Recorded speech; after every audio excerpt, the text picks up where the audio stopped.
agradable, si uno lo quiere disfrutar, ¿no?, de esta zona. Gracias, Pastor Tony, agradecemos realmente esta hermosa oportunidad que nos da para poder exponer la palabra. Una palabra que nos tiene que ayudar a sostenernos en pie hasta el fin. Solamente ella es la que nos puede confortar, nos puede consolar y también nos puede permitir estar en pie cuando el Señor venga. Así que bueno, agradecido, también contento de tan grande esfuerzo y bueno, tenemos un lugar donde adorar y alabar al Señor.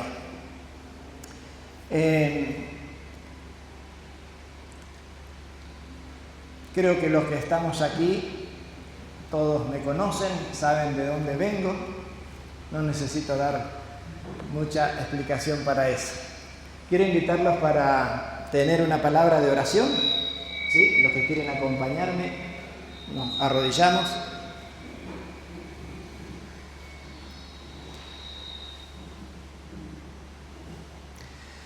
Bendito Señor y Dios Padre que estás en los cielos, te alabamos y te damos gracias, Señor, porque tú te has dignado enviar tu palabra para fortalecernos, para consolarnos, para animarnos, para saber dónde están plantados nuestros pies y también, Señor, para que podamos ver que tú no estás muy lejos de venir a buscar a tus hijos. Padre eterno, imploro, Señor, la gracia del Espíritu en cada corazón que nos hemos dado cita en esta hora, para que nuestros corazones puedan vibrar con tu palabra, con el mensaje que tú has dejado para nosotros, para que podamos ser miembros, ser parte de aquella multitud que te ha de esperar con los brazos abiertos. Bendito Dios, encomendamos a ti, Señor, tu palabra que ha de ser expuesta en esta hora. Pedimos la unción del Espíritu, pedimos la luz que resplandezca en nuestra mente, en nuestros corazones. No lo merecemos, Padre eterno, porque, Señor, estamos necesitados de tu gracia y de tu poder para salir vencedores en nuestra lucha contra el mal. Por eso, confiado en tu justicia y en tu poder, pedimos tu presencia en el nombre de Jesús. Amén.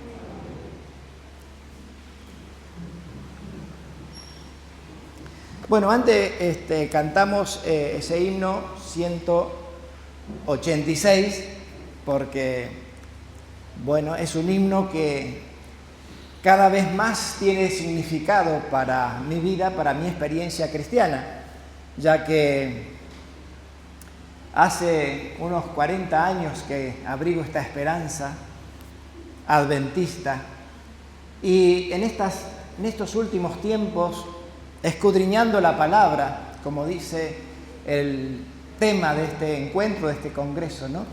Escudriñando las Escrituras, el Señor está abriendo nuestra mente a una comprensión de su mensaje maravilloso, que realmente nos hace pensar de que ahora nuestra confianza, nuestra esperanza está más firme que no lo estuvo nunca anteriormente.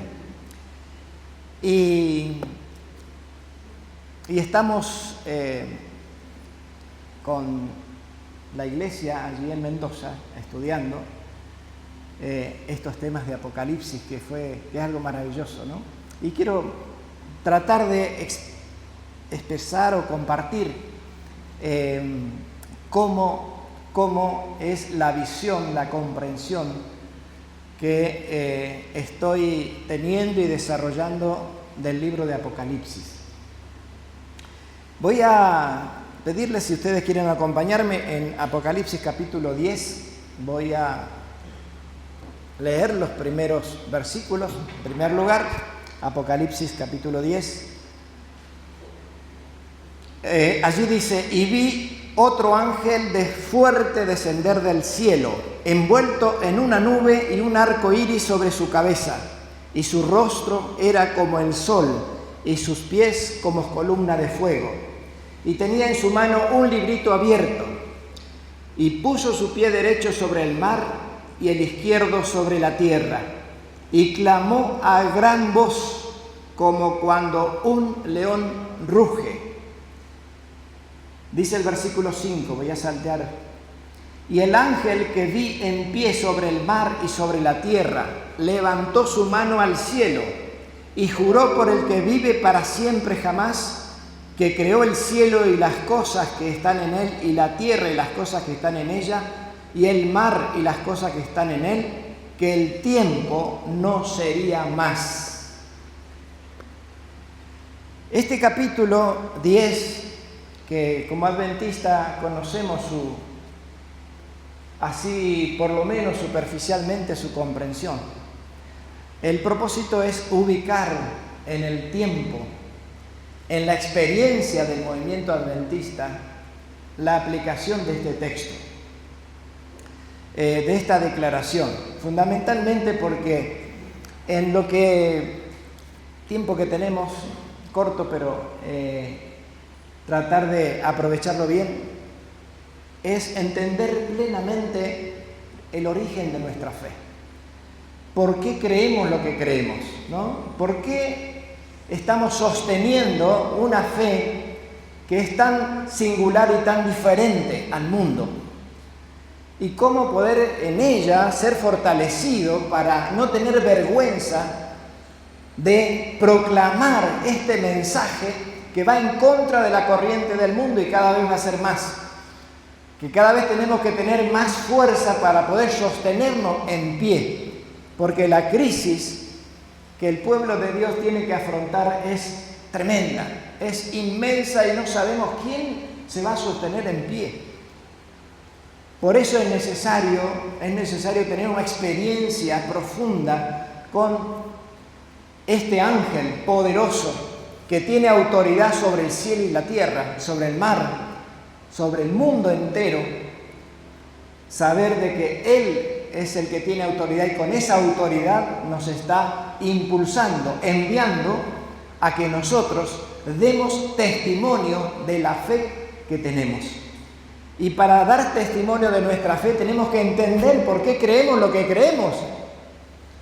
Porque en esta generación están soplando todo viento de doctrina que a muchos está volteando, ¿no es cierto?, arrastrando al precipicio de la incredulidad respecto a este mensaje que hace un poco más de un siglo, ¿no es cierto?, se ha desarrollado plenamente.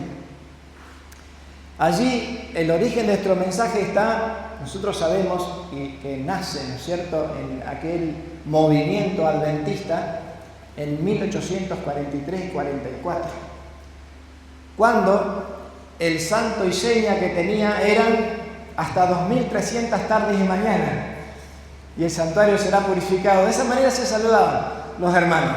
¿Por qué? ¿Qué tenía en su corazón y en su mente? Que al final de esa fecha Cristo venía a la tierra. Y esa es la esperanza maravillosa. Jesús venía a la tierra. Si hoy nosotros tuviéramos una fecha para la venida de Jesús y fuera dentro de un mes, dentro de 6 meses, qué vida diferente que muchos tendríamos. Qué diferente serían esas cosas. Pero realmente en aquellas circunstancias el Señor quiso y derramó su espíritu justamente para que este movimiento despertara y el mundo entendiera qué es lo que estaba por suceder, que tenía gran consecuencia en las personas que estaban viviendo en la tierra, en el mundo, especialmente los creyentes. Por eso es que este mensaje nosotros tenemos que saber, tenemos que conocer, tenemos que entenderlo, tenemos que estudiarlo, porque está en Apocalipsis. Y la revelación es, como dice, bienaventurado los que leen,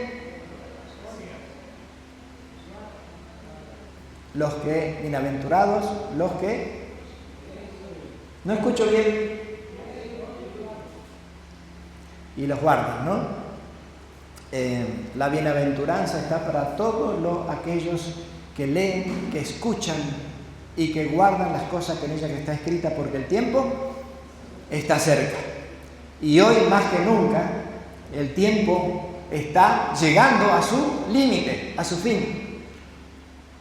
Y este ángel poderoso que se manifestó en los días de Juan y que se reveló en 1844, era el ángel de Daniel, que se le apareció a Daniel capítulo 12 y le dijo: anda Daniel, cierra el libro, porque es para el tiempo del fin.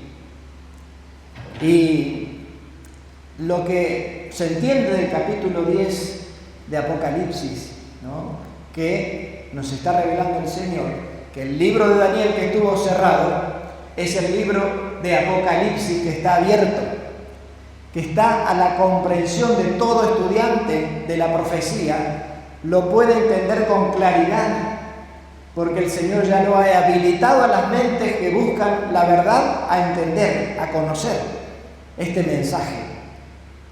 Por eso este mensaje fue dado por Cristo mismo.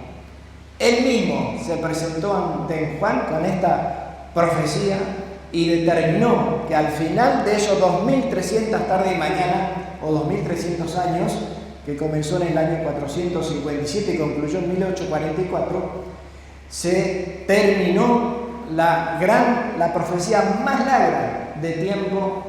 Ese tiempo profético concluyó en 1844 y no hay otro tiempo más. Pero entender lo que sucede en 1844, de ahí en adelante, es nuestra gran necesidad y es lo que nos da fuerza y poder para que nosotros podamos estar gozosos y felices con este mensaje. Porque en 1844 este mensaje profético llenó de dulzura, de alegría, de gozo a todos los que recibieron este mensaje y lo proclamaron. Tal es así que el ángel le dice, ¿no es cierto?, come este libro, ¿no? Tómalo y cómelo. Será dulce en tu boca, aunque te amargará tu vientre. Y esa dulzura es la experiencia que experimentaron en 1843 y 1844, antes del 22 de octubre. El gozo, la felicidad y la alegría de haber descubierto el cumplimiento profético es lo que llenó de esperanza a esa generación. Y que el Señor dice que el conocimiento de la profecía es lo que nos va a sostener y nos va a llenar de gozo, de felicidad y de alegría, esperando al Señor Jesús. Por eso estudiar las profecías es lo que nos impone este ángel. Apocalipsis 10 nos habla acerca de ello, porque al final, después de hablar de aquel librito que debía comer el profeta, simbolizando, representando al pueblo de Dios, le dijo después de eso: es necesario que profetices otra vez sobre muchas naciones, pueblos y lenguas. De este mensaje de Apocalipsis 10 surge la claridad meridional, se comprende lo que pasó en 1844, cuando después del 22 de octubre Jesús no apareció como lo estaban esperando. Este mensaje de Apocalipsis 10 fue lo que reveló, lo que abrió la comprensión de lo que realmente sucedió, y era de que se abría una nueva, entre comillas, doctrina e enseñanza para la última generación del pueblo de Dios, y fue la visión del santuario celestial. Y con ello venía una nueva comprensión de las prácticas de este movimiento, el movimiento adventista. Por eso, hermanos, este pasaje de Apocalipsis 10 es lo que nosotros tenemos que escudriñar. Y como buenos bereanos, aquí solamente hacemos una pasadita superficial para que ustedes despierten el interés en comprender plenamente este mensaje de Apocalipsis 10. Siguiendo esta lectura he salteado algunos pasajes que después vamos a volver a leer, porque el versículo 7 tiene una aplicación muy especial para este tiempo. Es un texto que requiere también tiempo para sentarse y buscar en la palabra texto con texto, ¿no es cierto? Como así también los que nos puede aclarar en otros lados respecto a ese asunto. Quiero leer una cita del Espíritu de Profecía, hablando de la iglesia de Cristo. Vieron que Timoteo dice que es columna y baluarte de la verdad. La iglesia es columna y baluarte de la verdad, ¿no? Es defensa. ¿Quién es la iglesia? Es todo aquel que sostiene su vida con la verdad. Por eso es tan importante entender la verdad, ya que el ángel de Apocalipsis le llama a esto el libro de la verdad. Aquí está el libro de la verdad, ¿no? Y Jesús dijo: yo soy el camino, la verdad y la vida. Lámpara es a mis pies tu palabra y lumbrera mi camino, dice, ¿no? Porque ella es la verdad, su palabra. Hablando de la iglesia de Dios, dice allí: no ha habido ni una sola nube que ha caído sobre la iglesia para la cual no haya hecho provisión. No se ha levantado ni una sola fuerza opositora para contrarrestar la obra de Dios que Él no haya previsto. Todo ha ocurrido como Él lo predijo por medio de sus profetas. Entonces no ha dejado a su iglesia en las tinieblas y olvidada, sino que ha mostrado mediante declaraciones proféticas lo que ocurriría, y obrando por medio de su providencia en el lugar designado de la historia del mundo, ha dado lugar a aquello que el Espíritu Santo reveló a sus profetas para que lo predijeran. En esto que acabo de leer, tenemos que tomarlo cada uno en forma personal. Aquí habla de la iglesia, pero sabemos que la iglesia en todos los tiempos ha sido continuamente atacada, de mucha manera, disuelta, desparramada. Tal es así que en esos 1200 años de persecución y tinieblas que gobernó el papado, la iglesia estuvo dispersa, estuvo en el desierto, tuvo que refugiarse en la soledad. Pero todo eso estaba previsto por el Señor y previó también su sostén, previó también cómo iba a salir de esa situación. Por eso que es importante saber que si nosotros pertenecemos a esta iglesia, saber que por más dificultades, lucha y oposición que tengamos, si nos sostenemos en la palabra profética más segura, podemos tener paz en nuestro corazón sabiendo que Jesús nos está conduciendo, nos está guiando. Allí el apóstol Pedro, segunda de Pedro capítulo 1, nos confirma esa gran necesidad de dónde está nuestra seguridad en un tiempo cuando las cosas se ponen difíciles.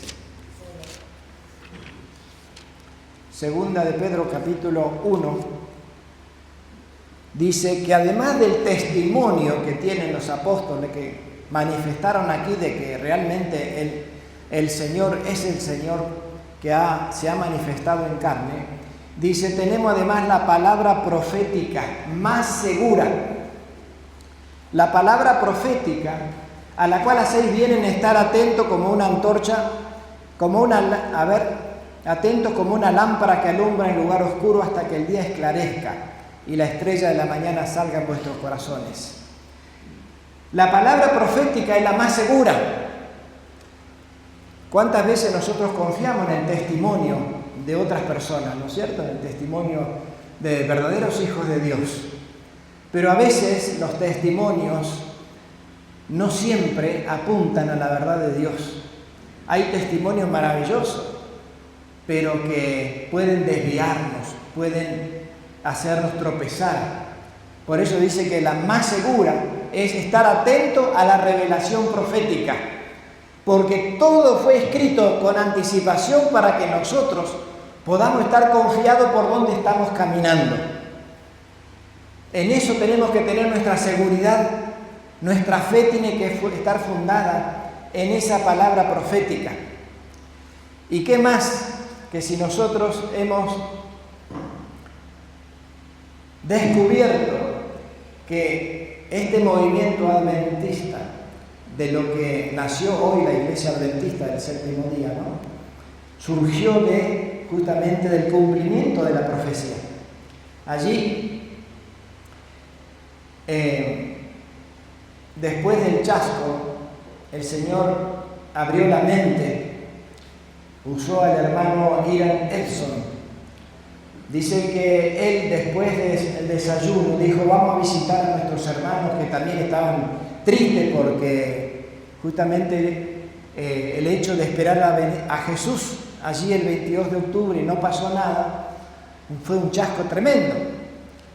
Pero Dios tenía preparado todo, ¿no? Con anticipación, dijo él: vayamos a ver y animar a algunos de nuestros hermanos. Y salimos, y mientras pasábamos por un gran campo me sentí detenido en medio de él. El cielo pareció abrirse ante mi vista y vi definida y claramente que en vez de que nuestro Señor sacerdote hubiera salido del lugar santísimo del santuario celestial para venir a esta tierra en el 10º día del 7º mes, al fin de los 2300 días, había entrado por primera vez al lugar santísimo. En ese día, en el segundo departamento de aquel santuario, que tenía él una obra que realizar antes de venir a la tierra. Y ahora, mis hermanos, el Señor está haciendo esa obra. Desde aquel entonces está haciendo esa obra. ¿Y qué obra que está haciendo? Cuán importante es que nosotros entendamos cómo está haciendo esa obra y cómo nos afecta a nosotros como pueblo de Dios. Así es que a esto, dice, le siguió una cuidadosa investigación de los pasajes de las Escrituras referente al tema del santuario. Particularmente, como mencionaron algunos creo que el pastor Pérez mencionó, que en la epístola de los Hebreos, allí está establecido ese vínculo entre el santuario terrenal y el celestial. ¿Y dónde tiene que estar fijos los ojos del pueblo de Dios? De ahí en más. Y ahora el Señor, en 1844, vuelve a llamar la atención dónde debe estar nuestros ojos, no en esta tierra, sino allí, donde está nuestro Señor. Desde ese momento se publicó por primera vez el tema del santuario que comenzaba. Apocalipsis 10 nos dice de que esta revelación iba a conllevar al pueblo un compromiso. Hay una revelación, hay una comprensión clara del ministerio de Jesús en el lugar santísimo como sumo sacerdote, y hay una misión para la iglesia, para el pueblo de Dios en esta tierra. Allí dice esta cita: el ángel poderoso que instruyó a Juan no era nada menos que Cristo. Cuando coloca su pie derecho en el mar y su izquierdo sobre la tierra seca, muestra la parte que desempeña en las escenas finales de este gran conflicto con Satanás. Son las escenas finales. Esta posición denota su supremo poder y autoridad sobre la tierra.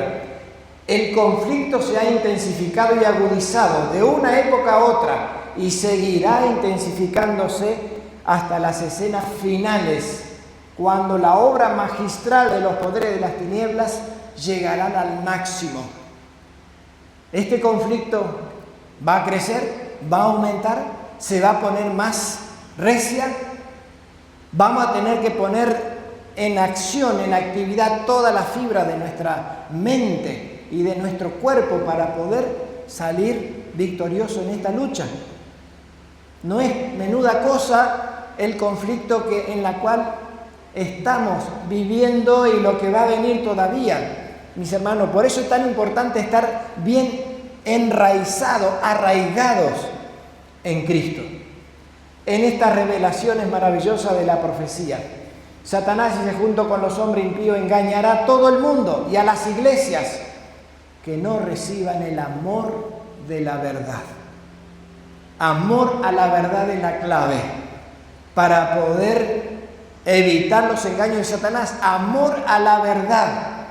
Identificamos la verdad, tenemos que amarla, tenemos que poseerla, tenemos que entenderla, tenemos que vivirla. Allí sigue diciendo que el libro, ya hemos mencionado esto, que fue sellado no fue el Apocalipsis, sino la porción de profecía de Daniel que se refería a los últimos días. La Escritura dice: pero tú, Daniel, cierra las palabras y sella el libro hasta el tiempo del fin. Muchos correrán de aquí para allá y la ciencia aumentará. Cuando se abrió el libro, se proclamó: el tiempo no será más. Apocalipsis 10:6. Ahora ha sido abierto el libro de Daniel. Y miren cómo sigue la cita. Y la revelación hecha por Cristo a Juan debe llevarse a todos los habitantes de la tierra. ¿Qué es el libro de Apocalipsis? Sino el libro de Daniel que se abre para comprender plenamente qué significaba que el santuario sería purificado. Toda esa profecía está ahora explicada, desarrollada en el libro de Apocalipsis. Cuán importante es que nosotros escudriñemos este libro, porque esta es la revelación profética que llega hasta más allá de la venida del Señor Jesús. Por eso, mis hermanos, yo cada vez estoy más afirmado, afianzado en esto. Hay una cita del Espíritu de Profecía también de Primero Escrito, donde revela cómo en 1844 nuestro Señor Jesucristo y el Padre se trasladaron del lugar santo al lugar santísimo. En esta cita, que voy a leer solamente este parrafito, ustedes pueden leerla completa. Vi al Padre levantarse del trono, dice, y en un carro de llama entró en el lugar santísimo, al interior del velo, y se sentó. Entonces Jesús se levantó del trono y la mayoría de los que estaban prosternados con él se levantaron con él. Después de eso, un carro de nube, cuyas ruedas eran como llama de fuego, llegó rodeado de ángeles a donde estaba Jesús. Él entró en el carro y fue llevado al lugar santísimo donde el Padre estaba sentado. Allí contemplé a Jesús, el gran sumo sacerdote, de pie delante del Padre. Desde 1844 ya Jesús no está en el lugar santo. El Padre tampoco ya no está en su trono en el lugar santo, está ahora en el lugar santísimo. En esta obra final de preparar un pueblo para la segunda venida de Jesús. En este mensaje de Apocalipsis 10 que hemos comenzado, está vinculado íntimamente con otros capítulos de Apocalipsis. El versículo 7, allí en el versículo 7 de Apocalipsis 10, dice: en los días de la voz del séptimo ángel, cuando él comience a tocar la trompeta, el misterio de Dios será consumado, como él lo anunció a sus siervos los profetas. ¿Qué dice este texto? ¿Cómo lo desmenuzamos un poco? En primer lugar, habla de en los días del séptimo ángel. Hemos estado experimentando una efervescencia con respecto a las 7 trompetas de Apocalipsis 8 al 11. Y muchos están estudiando y han estado estudiando este mensaje. Y aquí nos habla del séptimo. Y si vemos el contexto del mensaje del séptimo ángel, el contexto está en que este mensaje comienza en 1844, el mensaje del séptimo ángel. En los días, proféticamente hablando, en los años del séptimo ángel, dice cuando él comience, al comenzar, ¿qué iba a suceder? El misterio de Dios se iba a consumar, se iba a completar, iba a llegar a su clímax. Cuando Jesús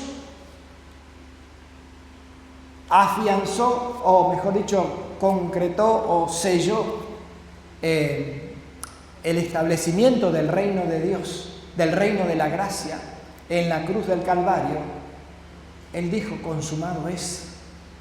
Allí completó lo que estaba profetizado que debía establecerse.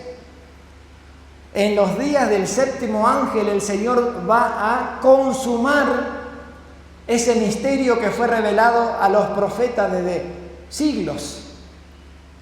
Pero en estos días, en los días del séptimo ángel, hermano, el Señor estaba llevando una obra a cabo maravillosa, tremenda, de consumar el misterio de Dios. ¿Cuál es ese misterio? Se lo dejo para que estudien, que investiguen, vayan a la Escritura. En la Escritura está ese maravilloso misterio. ¿Cómo? El grande es el misterio de la piedad. Cristo manifestado en carne, dice, ¿no? Predicado a los gentiles, ¿no? Recibido ya en gloria. Sí, quiero leer un poquito más aquí y saben que el tema es descubrir claramente este misterio y cómo el enemigo está procurando destruir la obra de Dios en esta última generación. ¿Cuál es la obra de Dios? Es manifestar la revelación máxima de lo que Dios es capaz de hacer en cada uno de sus hijos. Así como lo hizo con Cristo, lo va a hacer con cada uno de sus discípulos en esta última generación. Algo que todavía no se ha dado, no se ha manifestado antes. ¿Y qué significa esto? Quiero que vayamos un poquito, miren lo que dice, como este inicio. En Mensaje Selecto, tomo 2, dice allí la cita, el primero y el segundo mensaje se dieron en 1843 y 1844. ¿Qué mensaje? Primero y segundo mensaje angélico. ¿De dónde está eso? Apocalipsis 14, ¿sí? Del 6 al 8. El mensaje del primero y del segundo ángel se dio en 1843 y 1844. Y eso fue lo que despertó al mundo religioso, ya sea a favor o en contra, pero hubo una efervescencia inmensa, maravillosa, derramamiento del Espíritu de Dios en el estudio profético y su cumplimiento. Dice, sigue diciendo la cita, y ahora estamos bajo la proclamación del tercero. Pero aún ahora hay que seguir proclamando los 3 mensajes, y ahora es tan esencial como en cualquier tiempo pasado, que se lo repita a los que están buscando la verdad. Debemos hacer resonar su proclamación mediante la pluma y la voz. Debemos mostrar su secuencia, prestemos atención a esta parte, su secuencia y la aplicación de las profecías que nos conducen al mensaje del tercer ángel. Yo pregunto a los que ya conocemos este mensaje, ¿sabemos cómo llegar a dar un estudio bíblico y explicarle y convencer a una persona cómo es que nosotros ahora estamos predicando el mensaje del tercer ángel? Este mensaje que fue escrito por el apóstol Juan por allá por el siglo I, ¿no es cierto?, que fue proclamado por allá en otros tiempos y que ahora nosotros debemos predicar este mensaje. ya que tenemos, ¿no es cierto?, aún dentro de nuestro mismo pueblo, una fuerte oposición a que no estamos todavía en tiempo de predicar este mensaje del tercer ángel, y menos del segundo. Debemos nosotros, a través de la profecía, afianzarnos, confirmarnos cómo llegamos a estar convencidos de que ahora hay que predicar estos tres mensajes. Por eso Apocalipsis 10 es muy importante asimilar. Dice allí que a raíz de la comprensión de que había un santuario en el cielo,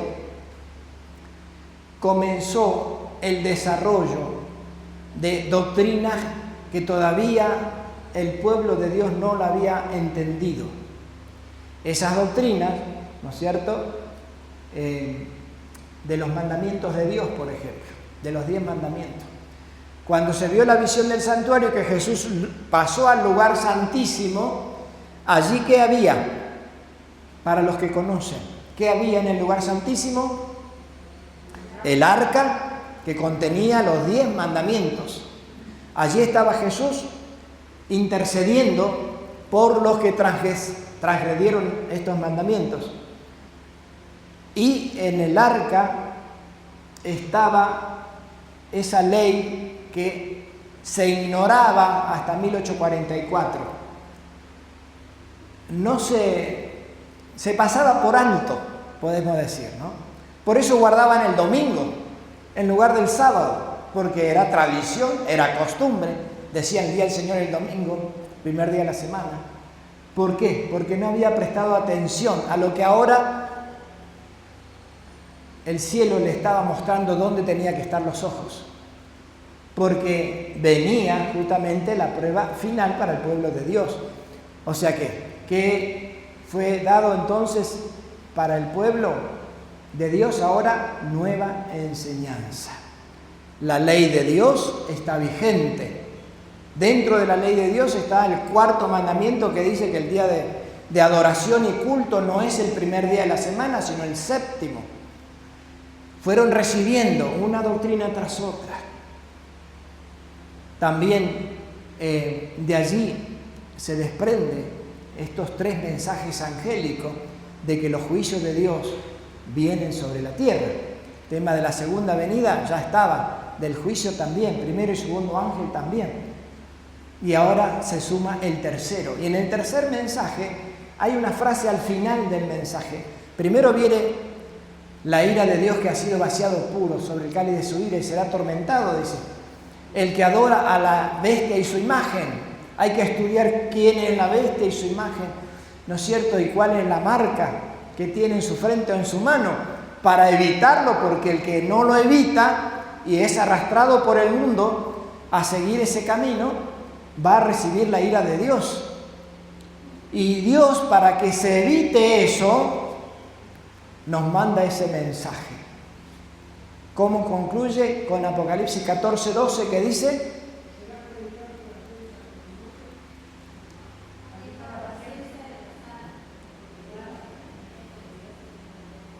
muy bien, aquí está la paciencia de los santos.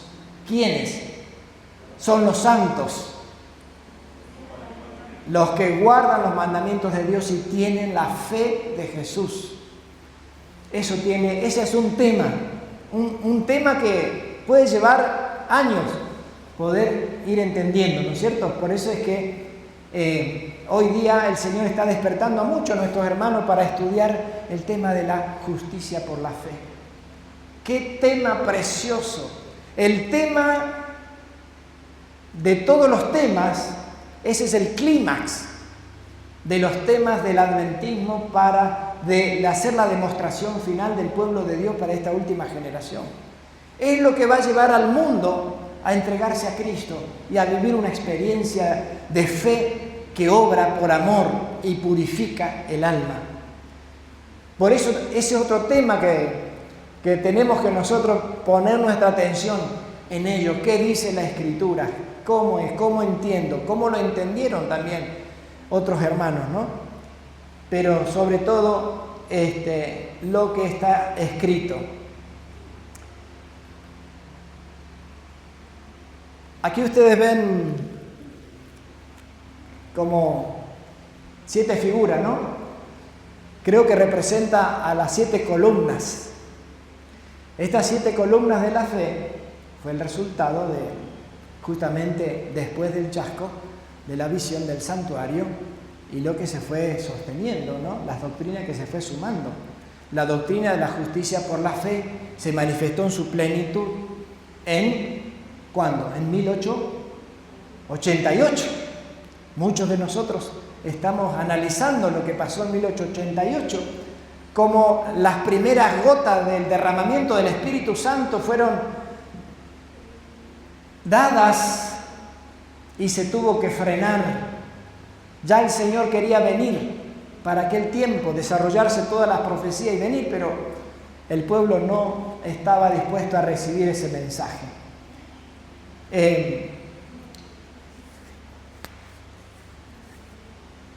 Bien, yo les quiero ahora compartir ¿cómo se llama? Un WhatsApp. Sí. Está proyectando ahí, pero piensa que lo pongo ahí. No está, usted tiene que poner controlcito. Bien. A veces están... Vamos a cambiarle al otro, al PowerPoint.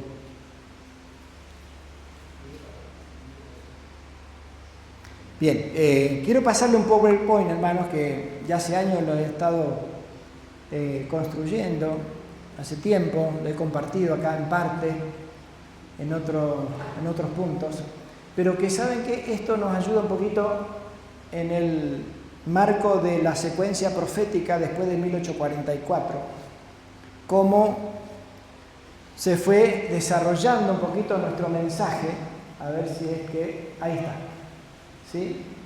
El origen del mensaje de los 3 ángeles, estuvimos viendo, ¿no? Apocalipsis 10 nos dice que hay que profetizar otra vez después de 1844, cuando concluyó las profecías de los 2300 tardes y mañanas, que comenzó con el juicio investigador, ¿sí? Juicio a los muertos en primer lugar, y se inició la proclamación del mensaje de los 3 ángeles ya, ¿no? Ya acá se une el tercero en 1844 en adelante.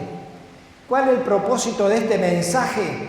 Si nosotros estudiamos, entendemos, aceptamos, este mensaje nos va a separar del mundo y de las iglesias apóstatas. El que tiene este mensaje, lo aplica a su vida, no puede estar unido a las iglesias del mundo, ni tampoco al mundo, porque esto nos separa. Este es el propósito de este mensaje, por eso es tan importante. Este es el mensaje final, que fue dado por la iglesia, en Apocalipsis se le llama la iglesia de Filadelfia, que simboliza el amor fraternal. Esta, la iglesia de Filadelfia, es la que le dio el color, le dio la impresión correcta a lo que debe ser el pueblo de Dios. Lo que fue la experiencia de 1843-44 fue una experiencia maravillosa que tiene que repetirse, pero con mayor poder todavía.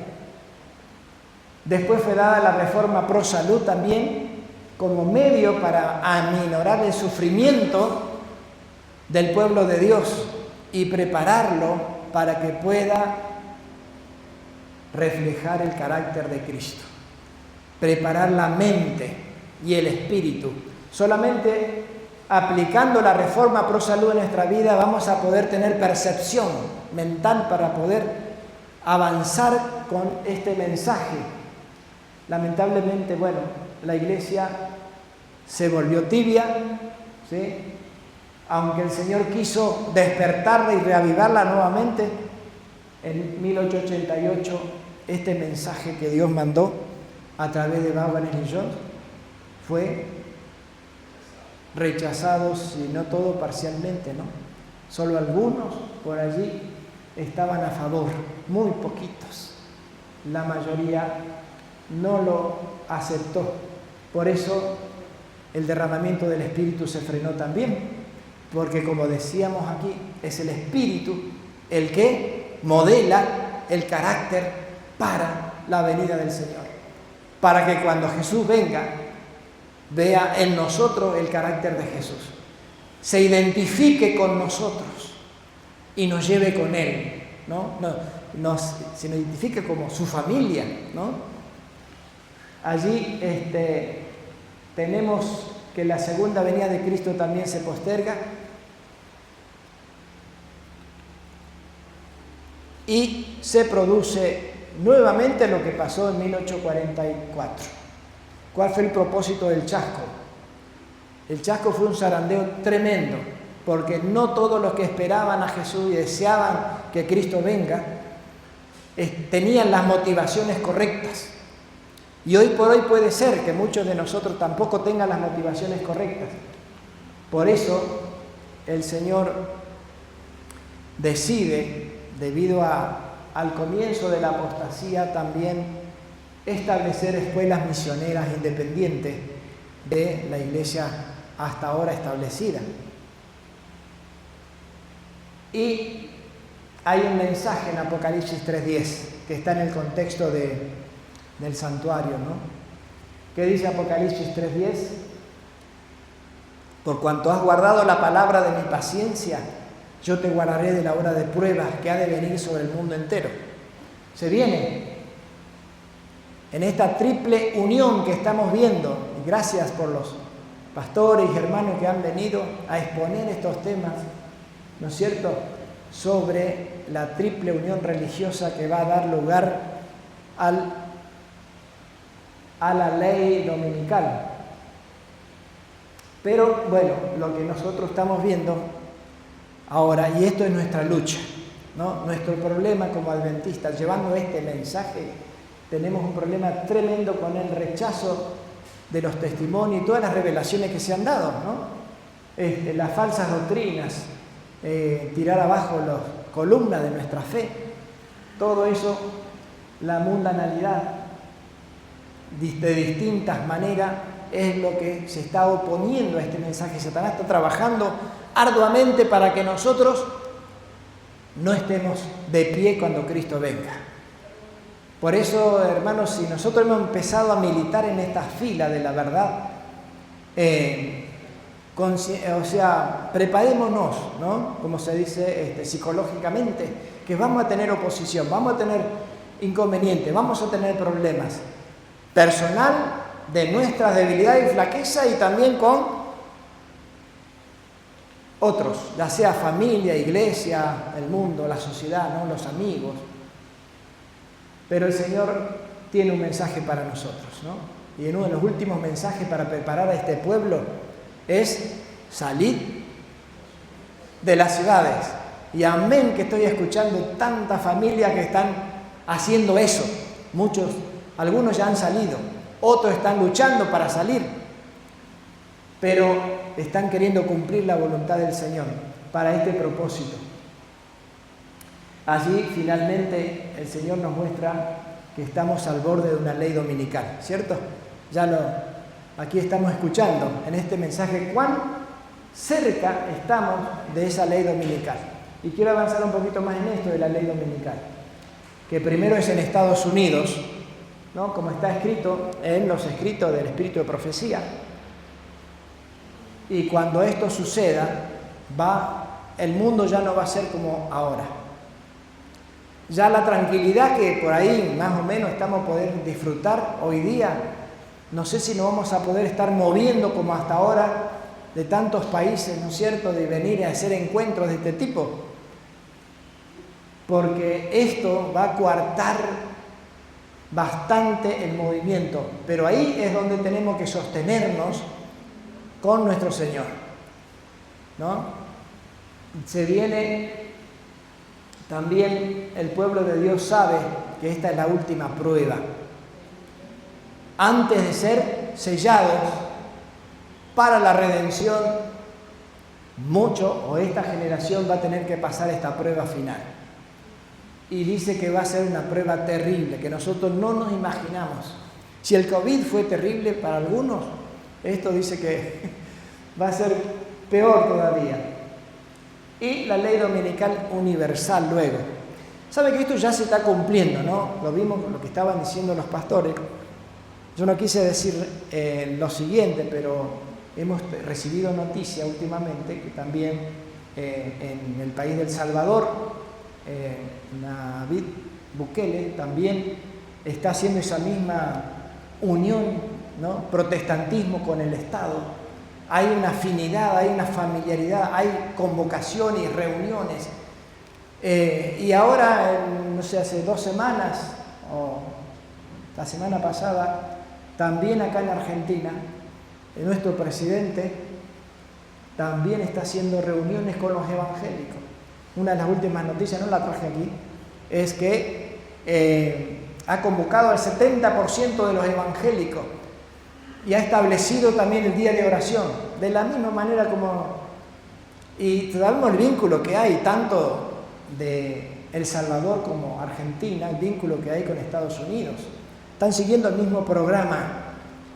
Sabemos que Apocalipsis 13 dice que le hará una imagen, ¿no? La imagen, la unión, iglesia, gobierno, iglesia, Estado. Estamos avanzando. Esto, allí, muy pronto, la marca de la bestia, o el domingo va a ser la marca de la bestia. Muy pronto, cuando haya una ley promulgada por el gobierno. Y esto va a ser hora de abandonar, de huir ya de las ciudades, aquello que todavía no hay más tiempo de hacer preparativos para esto, ¿no? Porque la proclamación del mensaje va a comenzar. Y aquí es donde yo quiero llegar. En este punto, la proclamación del mensaje a todo el mundo. Este va a ser el gran zarandeo. Si hasta ahora hemos visto zarandeo, no es nada como lo que se viene cuando venga lo de la ley dominical y la proclamación del fuerte pregón del mensaje del tercer ángel. Ahora, yo me pregunto, ¿quiénes de nosotros va a participar del fuerte pregón del mensaje? ¿Quién va a estar imbuido del Espíritu de Dios para no importarle las consecuencias y dar este mensaje? Tenemos que prepararnos para esto, hermanos, porque allí en ese zarandeo se va a definir, el Señor va a escoger 144,000. Estos 144,000 es lo que está anunciando Apocalipsis 10:7. El misterio oculto, el misterio de Dios, se refiere a la manifestación final de la iglesia, revelando el carácter de Dios, de Cristo en esta tierra. Este grupo, los 144,000, van a ser los que van a reflejar el carácter de Cristo plenamente, de tal manera que sus rostros brillarán, dice, llevando este mensaje como una última oportunidad para el mundo, para que se conviertan al Señor. Y este mensaje de los 144,000 no es nada más ni nada menos que lo que dice el ángel de Apocalipsis 18, ¿no? Que está vinculado con eso también. O sea, Apocalipsis 7, 14 y 18, tenemos este mensaje de la manifestación final de la iglesia reflejando el carácter de Cristo.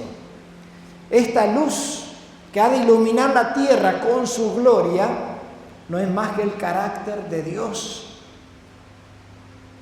Vamos avanzando para ese punto, a reflejar el carácter de Dios. ¿Cuántas escorias todavía, cuántas manchas, cuántos pecados, cuántas debilidades y flaquezas todavía no hemos vencido, hermanos? Señor, ya no nos está dando más tiempo para vencer el mal. Necesitamos avanzar en nuestra preparación para dar este último mensaje. Por eso decimos que la iglesia de Filadelfia está identificada justamente con aquellos que salen de la odisea, de la tibieza espiritual y logran el carácter de la iglesia de Filadelfia, que es amor fraternal, que es lo que nos falta, ¿no? ¿Cuánto amor hay entre nosotros, hermano, como discípulos de Cristo? ¿Hay verdadero amor? o indiferencia. O ya como antes no nos regocijamos en ver a un hermano y lo abrazamos, hermano. O vemos que anda en falta o en caída y ya lo dejamos a un lado porque es un pecador. ¿Cómo está el amor de Cristo en el corazón nuestro? Estos, el remanente, es lo que el Señor está preparando para esta etapa final, en este conflicto final. Y a ese grupo el Señor dice que le va a derramar su poder. Un poder que no ha sido hasta esto y lo que llamamos el fuerte pregón del mensaje del tercer ángel. Este mensaje está en Apocalipsis 10.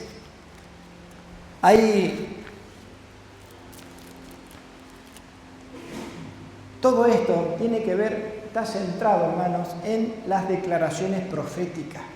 Estudiar las profecías, entender las profecías para saber cuál es nuestro deber, cuál es el mensaje que tenemos que dar y cuál es el cuidado que tenemos que tener respecto a la oposición o aquellos que están dando un mensaje diferente.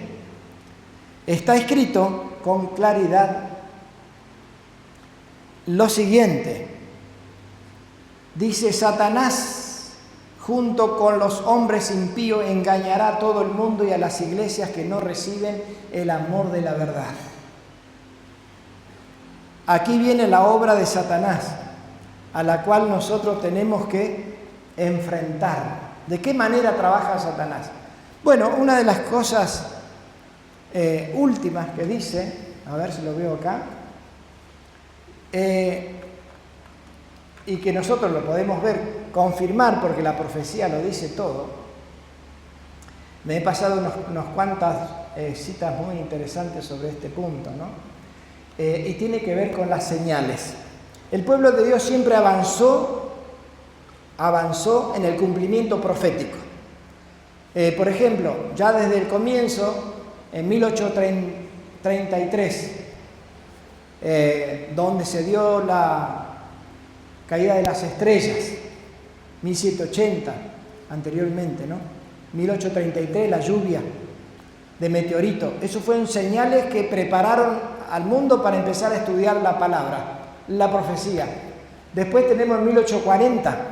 1840 también, de esa predicación sobre las 7 trompetas, Dios dio luz a alguien que dijo se iba a cumplir en tal fecha la 6ª trompeta.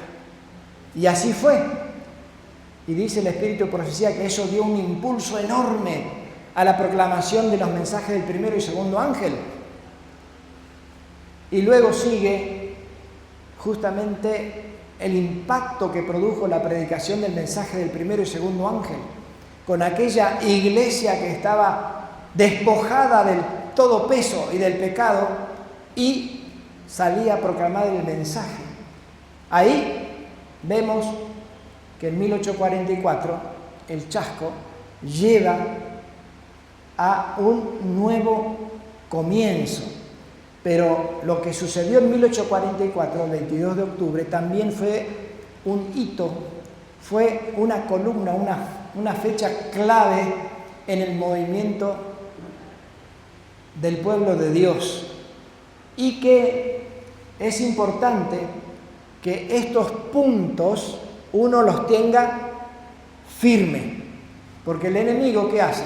Trata de mover estas columnas y hacernos pensar de que hay otro mensaje, que hay otra interpretación del libro de Apocalipsis, ¿no?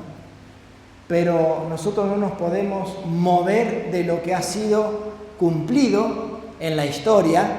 Por eso somos un pueblo que tiene una interpretación historicista de las profecías. Y aquí vemos que el Señor nos está llevando al mensaje del tercer ángel y del tercer ángel nos está llevando al cumplimiento final. Y allí donde dice Apocalipsis capítulo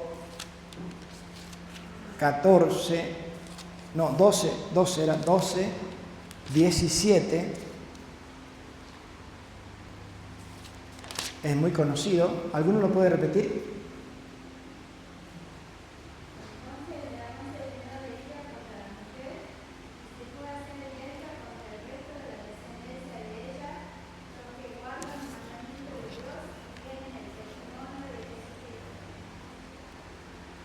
Bien, la guerra de Satanás, ¿contra quiénes? Contra los que se atreven a guardar los mandamientos de Dios y sostener el espíritu de profecía. Y en este punto el pueblo de Dios recibe esta revelación del libro Eventos de los Últimos Días, página 182. Dice, es el plan de Satanás debilitar la fe del pueblo de Dios en los testimonios. Yo no sé si en la vida de algunos de nosotros lo ha logrado, debilitar nuestra fe en los testimonios. Hay muchas maneras de hacerlo. No necesariamente es dejar estos libros o no leerlo, sino debilitar nuestra fe en ello. Los que estamos aquí, muchos hemos tenido esa experiencia, ¿no? De ser rechazados porque compartimos lo que dice el espíritu de profecía, y de ser sacado de los púlpitos, ¿no? Y difamado también. Ahora, este es el plan de Satanás, pero no se detiene ahí. Luego sigue, dice, el escepticismo respecto a los puntos vitales de nuestra fe, los pilares de nuestra posición. Cuán importante es entender cuáles son los pilares de nuestra posición, ¿no? Los puntos vitales de nuestra fe. Esto es el tema que nosotros tenemos que escudriñar y ahondar, profundizar, asimilar. Porque después de eso, dice, cuando ha logrado esto, la duda ahora hacia las Sagradas Escrituras. Dudar de la veracidad o la originalidad de las Sagradas Escrituras. Todo esto lo venimos también después de tantos años militando en este mensaje. Hemos tenido toda esta clase de oposición. Y dice aquí que cuando se duda y renuncia a los testimonios en los cuales una vez se creyó, Satanás sabe que los engañados no se detendrán allí y redobla sus esfuerzos hasta que se lanza en abierta rebelión. Si nosotros no estamos leyendo, no estamos asimilando los mensajes, los testimonios de Jesús, podemos estar tranquilos, ¿no? El diablo no nos va a hacer nada por eso, hermano. Repito, sí, en Eventos de los Últimos Días, página 182. Entonces, hermanos, haciendo una síntesis de esto, nuestro mensaje, yo quiero leerle esta cita. ¿Cómo avanzará nuestro mensaje final? Nuestro mensaje final se centra en reflejar el carácter de Cristo, en que las personas en nosotros no puedan ver sabatistas, como algunos por ahí nos tildan, ¿no? Sino que puedan ver a Jesús. Y como en los días de los primeros cristianos, y digan, estos, ¿cómo le llamaban? Cristianos. ¿Por qué? ¿De qué hablaban? De Cristo. ¿De qué nos habla Apocalipsis 10? Del poder de Cristo, de las revelaciones de Cristo. ¿De qué nos habla Apocalipsis? De la revelación de Jesucristo. De nuestros labios, Cristo debe ser una palabra que fluya permanentemente. El amor de Jesús para salvar, ¿sí? El sacrificio de Jesús. Vean ustedes, si nos ponemos a desarrollar lo que son las profecías de Apocalipsis, ¿no? Las 7 iglesias, los 7 sellos, las 7 trompetas. Vamos a ver una revelación de Jesucristo maravilloso, tremendo. Pero bueno, le quiero dejar esa inquietud, hermano. Ojalá que pueda haber transmitido un poco esto que a mí me mueve del estudio de Apocalipsis, el de conocer, entender estas profecías y dedicar ese tiempo precioso que a veces se pierde en cosas sin importancia, en ponerlo a estudio, ¿no? Porque Dios tiene un mensaje para nosotros. Este mensaje tiene una característica, este mensaje final. Y les voy a leer de esta cita del deseo a toda la gente. En la página 11 y en la página 14, dice: cuando Cristo vino, la tierra quedó oscura porque se comprendió mal a Dios. A fin de que pudiesen iluminarse las lóbregas sombras y a fin de que el mundo pudiera ser atraído de nuevo a Dios, había que quebrantar el engañoso poder de Satanás. A esto vino Jesús.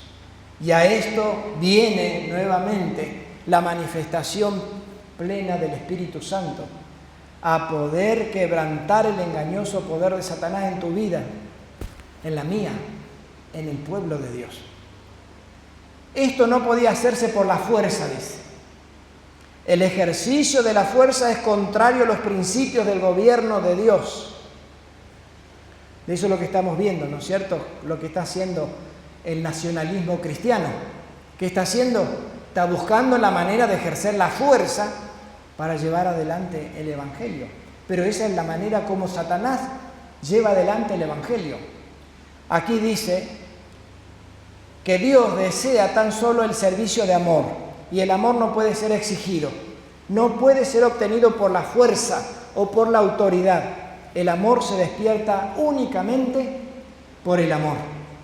¿Cuál es el mensaje que tenemos que dar? El mensaje final, estimados hermanos. Un mensaje de amor. Despertar el amor a Cristo a través de un servicio de amor hacia la humanidad, hacia la gente. Brindarnos enteramente. El conocer a Dios es amarle, dice. Su carácter debe ser manifestado en contraste con el carácter de Satanás. Aquí vemos el contraste de el conflicto final. Por un lado el carácter perseguidor y opresor de Satanás y por otro lado el carácter amoroso y seductor de Cristo, manifestado en los hijos de Dios. Allí dice: en todo el universo había solo un ser que podía realizar esta obra y únicamente aquel que conocía la altura y la profundidad del amor de Dios podía darlo a conocer. ¿Quiénes pueden dar a conocer este mensaje? Cristo pudo hacerlo. ¿Por qué? Conocía el amor de Dios. ¿Y nosotros? Si pregunto, ¿conozco yo el amor de Dios? ¿Hasta dónde estoy conociendo el amor de Dios? Aquí dice que el amor de Dios, en la Escritura dice que ha sido derramado por el Espíritu Santo en los corazones. El amor de Dios también está ofrecido para su pueblo en esta última generación. Es eso lo que va a contrastar con el carácter falso del cristianismo en esta última generación. Y dice: el profesar la fe y poseer la verdad en el alma son dos cosas diferentes. Aquí está la diferencia entre un adventista verdadero y un adventista que solamente profesa la verdad.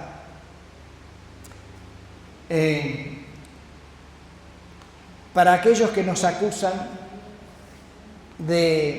por guardar los mandamientos, ¿no? Que nos acusan de legalistas, esta cita dice así: mire, el hombre que trata de guardar los mandamientos de Dios solamente por un sentido de obligación, porque se le exige que lo haga, nunca entrará en el gozo de la obediencia. ¿Cómo debe ser esta obediencia del pueblo de Dios? Tiene que ser con gozo, no porque lo ordena el Señor y uno está obligado y le pesa tener que hacerlo, ¿no? Y así con cada mandamiento, con cada revelación. Ahí dice: el que obedece de esta manera, en realidad no obedece.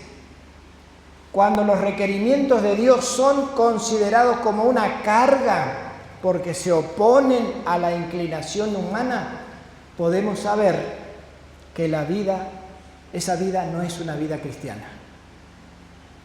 Y esto para mí es muy importante, hermanos, porque hay muchos sinceros hijos de Dios que están sobrellevando la religión o la fe como una carga. No encuentran libertad, no encuentran paz en la obediencia. Necesitamos pedir que el Espíritu de Dios nos libere, nos haga nuevas criaturas, para que nuestra obediencia sea por amor, sea con gozo, con alegría. Nuestro sacrificio, que sea un sacrificio diferente al que uno lo hace porque es un peso, una carga tremenda que quisiera sacarse de encima. Y en esta cita final que tengo, que combina esas palabras, en el libro Discurso Maestro de Jesucristo, página 20, dice en el Sermón del Monte: bienaventurados los que tienen hambre y sed de justicia, porque ellos serán saciados. Hambre y sed de justicia.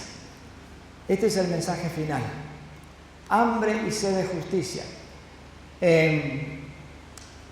¿Qué significa esto, tener hambre y sed de justicia? Bueno, ya algunos de ustedes me han escuchado otras veces decir, es tener hambre y sed de que en mi vida, ¿no es cierto?, se cumpla la justicia, de que viva en armonía con la justicia de Dios, de que sea un reflejo de la justicia divina. ¿Qué dice esta cita? Dice que la justicia es santidad, es semejanza a Dios, y Dios es amor. ¿Bien? Dice, es conformidad a la ley de Dios, porque todos tus mandamientos son justicia, y el cumplimiento de la ley es el amor. La justicia es amor, y el amor es la luz y la vida de Dios. Hay un juego de palabras ahí entre la justicia, la verdad, el amor, la ley de Dios y la santidad. Todo es parte de una misma esencia. Es la manifestación divina. Tenemos que tener justicia, tenemos que tener santidad, tenemos que tener lealtad y fidelidad a la ley de Dios. Todo esto yo quise dedicar más tiempo, justamente no pensé que me iba a llevar más tiempo, pero todo este mensaje que se origina en 1844 es un mensaje que fue madurando, fortaleciéndose, sumando aspecto tras aspecto del carácter hasta lograr en la persona un carácter perfecto, una enseñanza que abarque todo el ser, el cuerpo, el alma y el espíritu para la venida del Señor. Por eso es que hoy no voy a dedicar más tiempo. Tengo otro tiempo, no sé si el lunes o martes, por allí, donde vemos un poquito que hay 4 tipos de zarandeo que Dios permitirá en el pueblo de Dios, ¿no? Que es justamente la oposición a este mensaje, a los que sostienen este mensaje, mejor dicho. Y mi deseo, queridos hermanos, es que nosotros sigamos escudriñando este libro maravilloso de Apocalipsis, que ahí tenemos lo que el ángel, este fuerte y poderoso, nos quiere decir, nos quiere iluminar, nos quiere llenar con su presencia, con su poder. Pero solamente lo va a hacer si nosotros asimilamos su mensaje, si dedicamos el tiempo necesario. ¿Para qué? Para entender este mensaje, para recibir este mensaje, para poder compartir este mensaje. Ese es mi deseo y mi oración, Y bueno, quedamos para seguir trabajando con estos mensajes, porque esto fue algo así superficial, ¿no? Ya que he recorrido bastante de nuestro mensaje, pero ojalá que el Señor nos haya despertado un poquito el interés en estudiar las profecías que nos señalan dónde estamos y qué es lo que nos espera para estar listos, preparados para esto. Bien, vamos a concluir con una oración. Los invito a arrodillarnos.